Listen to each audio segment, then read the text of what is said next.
Alright guys, I'm David Aaron Dicker and I just wanted to share with you a little video on the BBR tuning frame that I purchased all the way from America. Now in the previous videos I showed you how to sand, prep and paint the frame, and also in this video I'm going to be answering a few questions because I know that you guys are going to be putting them in the comment section below.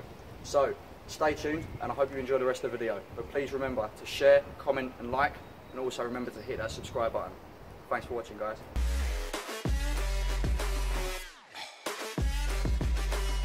If you're building a normal motorised bike, then obviously if you look at a few tutorial videos on YouTube, I even have a video on there as well you can check out if you check out the channel.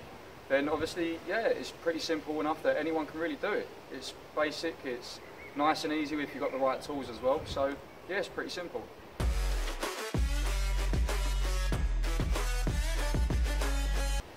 Right, the total cost of this project was around about £950. Now, the reason for that is I had to spend money on paint, and obviously what I had to do is had to strip that ball off again and have it sandblasted, and now it's actually powder coated. So I spent about £150 for the sandblast and the powder coating as well on top. But all the other little accessories, they do mount up after a while, all the high performance parts as well. But yeah, it's really great though. I'm really happy with the budget.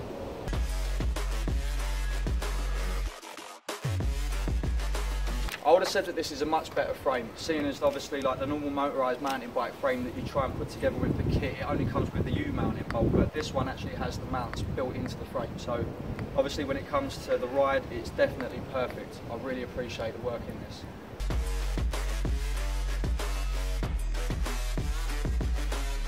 I would have said that this took me about a day and a half to put together, seeing as I had to get the different bearings for the bottom bracket and also like a few different bearings for the top bracket, but once I had this all in place, yeah, it was about a day and a half.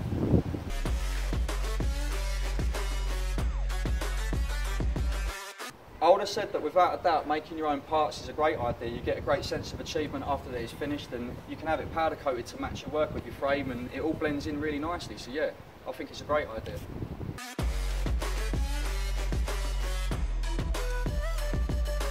With the standard motorised bike frame, the handling varies, especially like depending on what accessory that you put on, whether you put wider tyres on and also if you toughen up your suspension and whatnot. But with this, it's great, honestly, it really is. The handling is definitely improved, without a doubt.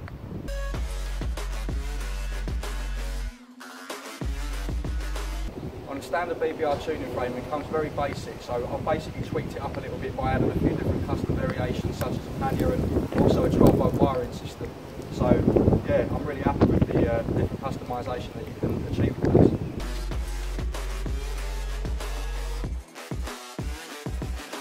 Now in the previous video I showed you how to paint the bike using Hammerite and Super Etch for the aluminium frame, but what I've done is obviously I have taken it to the powder coaters and they have done a fantastic job, which I'm very happy with. So obviously I did mention that was around about £150, but the job is worth it. They sandblasted it and powder coated it as well, so yeah, I can't knock them for their work. Absolutely fantastic.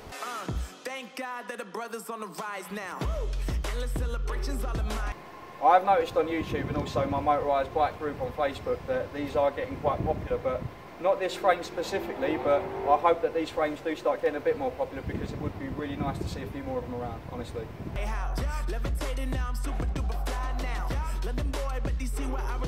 If I was to top up the 2.5 litre petrol tank that this comes with, then it would probably cost me around about £2.50, and that would get me all the way from my house in Edmonton, all the way down to Hertford Central and all the way back, which is around about 35-40 miles. So I would have said it's really good, it's economical, it's great, honestly, I really enjoy it. Especially with all the high performance parts such as the carburetor and the intake and the boost bottle. I think it's great on petrol.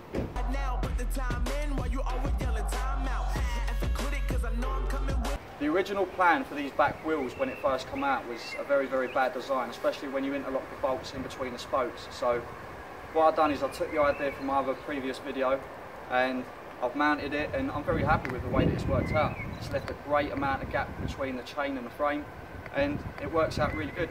Very solid, and I can't see anything going wrong with this back wheel in the future.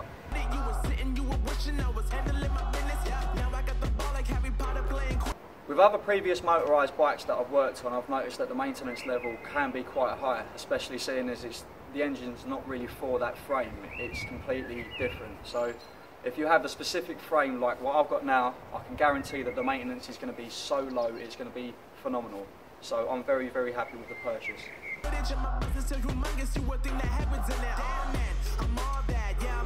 Well, basically, it's down to you. I mean, I'm putting a 12-volt battery onto the back of the pannier, so I've added myself a radio and also a 12-volt lighting system on the front and back, a cigarette lighter attachment and a USB to charge your phone. And I've got surround sound with speakers. I've got 4 speakers, 2 on the front and 2 on the back. So yeah, you can really go to the max with custom fittings, everything that you want.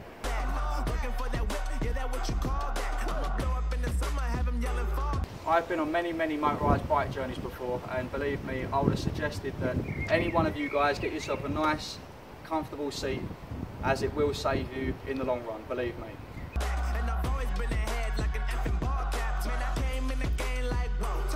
On the basic kit with these, you should be able to achieve from around about 15 to 25 miles an hour. But after the braking period is done, then you can do a few modifications and a few tweaks, like the internals of the engine and also like the high performance parts, like I've done with a boost bottle and a high performance carburetor.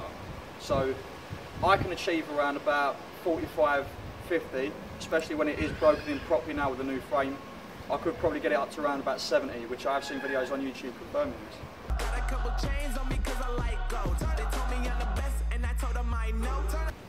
Picking the bike up, I would have said the bike weighs about 45, 50 kilograms. So it's not that bad. Even if you wanted to carry it into your house and obviously work on it, then you'd be able to. So it's not a bad little project. It actually looks heavier than what it really is.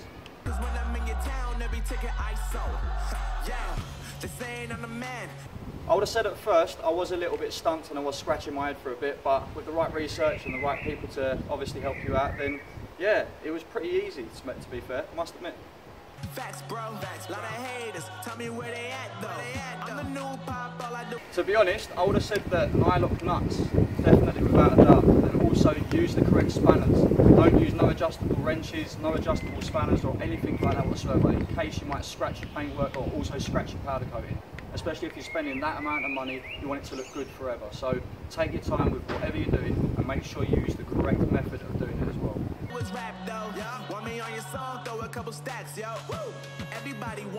I would have said that I had a great amount of fun building this, especially seeing as you wait for parts to turn up, and when they do turn up, then you start putting it together and you see a great outcome. So yeah, I had a great amount of fun building it. Do the same thing.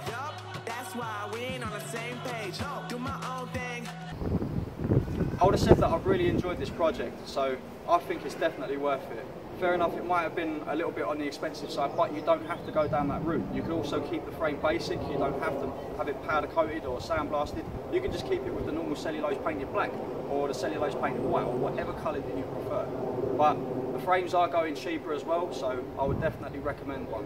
I was riding around the area and then I remember seeing loads of photos and videos on Facebook and YouTube on David's bike, so I thought I'll just come down and have a look. And I come down and I just see this. And I was just speechless. I mean, I don't know how far these bikes can go. I mean, this is my bike. It's pretty basic and needs a lot of stuff doing. And next to this, mine just looks like a complete piece of shit. But anyway, he spent a lot of money on it. A lot of money. And it just looks great. Great. Alright now guys, thanks for watching the video. I hope you really enjoyed it, and please remember to share, comment and like, and also remember to subscribe as well. Thanks guys. I would like to take this opportunity to thank my father David Stephen Dicker, who is an engineering technician and a toolmaker for 40 odd years, and with his help and advice he has given me over the years, I've been able to accomplish many things, and you will be forever loved and never forgotten. And I maintain flow like water, so I'm going mainstream. I'm going mainstream.